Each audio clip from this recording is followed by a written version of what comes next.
Hello, this is a Lighthouse Hall of Fame film. We are in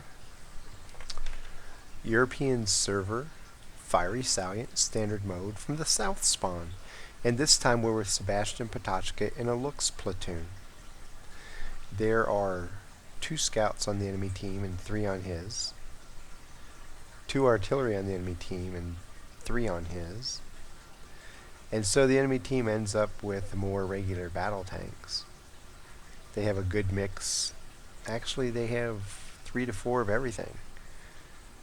Whereas he has a little bit short changed on mediums because he has the extra scout and the extra artillery.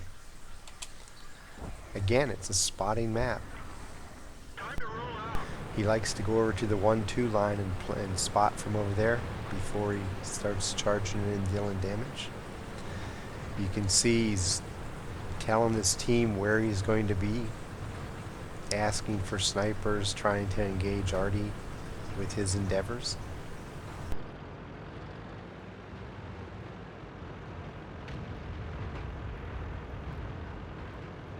It helps to reach out to your team. They can't read your mind. They don't know where you're going to go, and if you say, hey, I'm going to go here, be watching for tanks to show up here and click on the map a couple places, you have a much better chance of having support fire than if you just go off and not tell anybody what you plan to do. It won't always work, but there are a lot of times it will help you out.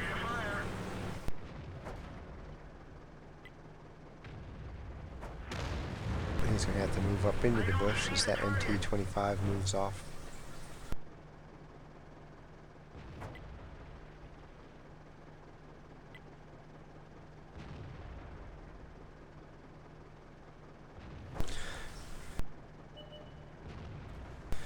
Artie's calling his shot on the TD.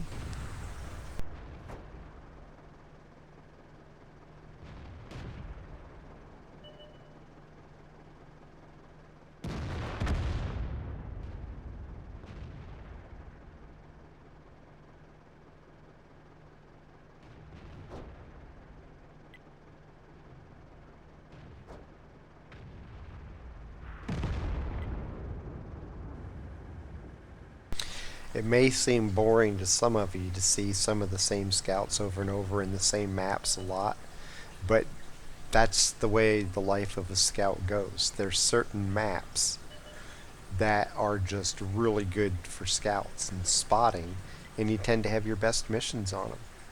And so I would encourage you, as you watch these films, instead of going, oh god, another Prokery Salient map, look at how Sebastian is playing, no matter who it is when you're on these maps.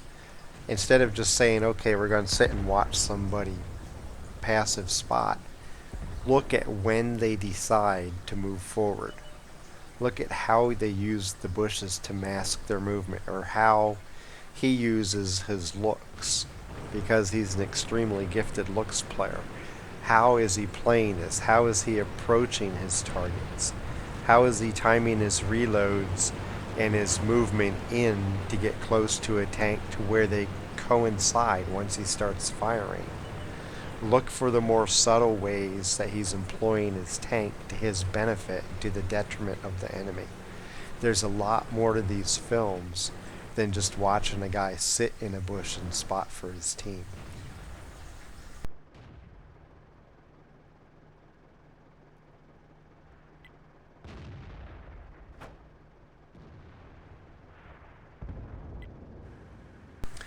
For example, right now, instead of continuing his rush forward to the north, he has 1 tank lit up.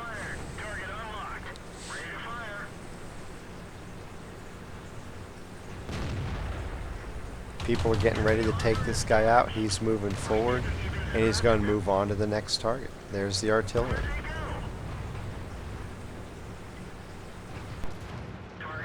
So he's moving into flank, and just as he gets here, he's going to be reloaded. If he can, it's going to die. There you go. Guy's sniping him from over by the railroad.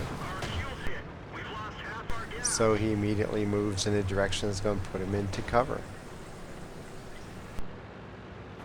While he reloads, he's going to go behind this rock. And then he's going to pop out and shoot. Doesn't get the kill, goes back behind the rock.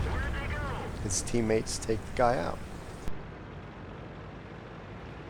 So on to the next target. Stay behind the bush, stay out of sight. As soon as you're loaded, start firing. Didn't quite get the kill, now he has to get to the side of him if he can. That's so he rams.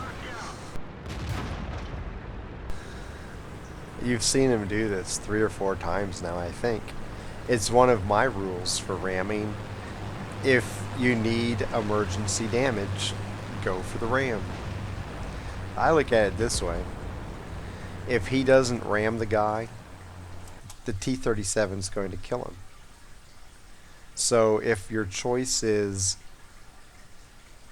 don't ram and get killed doing 0 damage, or ram and potentially die in the ram, but at least you damage the enemy, why not go for max damage possible and say, okay, if I'm going to die, I'm going to take you out or do as much damage to you as I can while I go. In this case, he got the kill and didn't die. Emergency damage. He needed it, so he ran, and he got just enough that he survived, and the guy who was about to kill him died. Kept him alive for the fight, and he ends up 508 damage, 2 kills, 22 of 34 shooting, 65%, 6,089 spotting damage, 9 spots, 62,534 credits. Great money-making mission for him. He earned 2,540 XP, stayed alive thanks to the ram, got a patrol duty, scout, and kamikaze medal with spotter and fire for effect mini medals, and that gives him a battle score of 2,610. That's 5th place currently in the Luchs Hall of Fame. So like I said, when you have these battles on popular scout maps like Prokery Salient, Proc, Steps to a degree, definitely Malinovka, you start off seeing somebody normally passive spotting. And you pretty much all have seen people spot in the choice bushes already, and you know how to do that. So advance past that and start looking at the little things they're doing later. How the moment he starts taking fire from over by the railroad, he immediately moves in a line that's going to put him behind that rock that's over there, so that as he reloads, he has a good place of cover. He's out of the enemy line of fire. When it came down to either dying or ramming and hoping he'd live, he rammed. There wasn't any hesitation. He realized right away, hey, this is what I need to do to try to stay alive. And he did it. The outcomes of many firefights comes down to who makes the correct decision the quickest. You can read more about that thought process on my page called the OODA Loop on my website.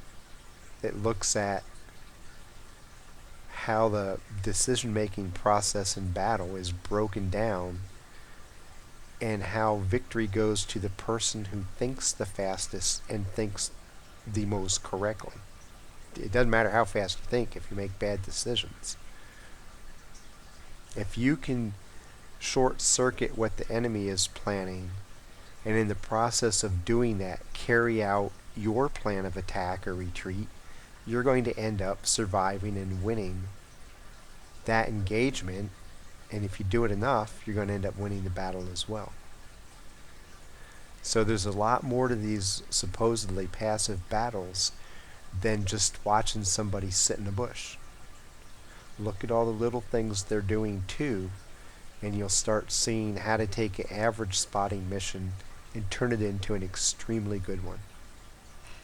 From Prokery Standard Mode South Spawn, Sebastianpotachka doing it again in his Luchs. Happy hunting.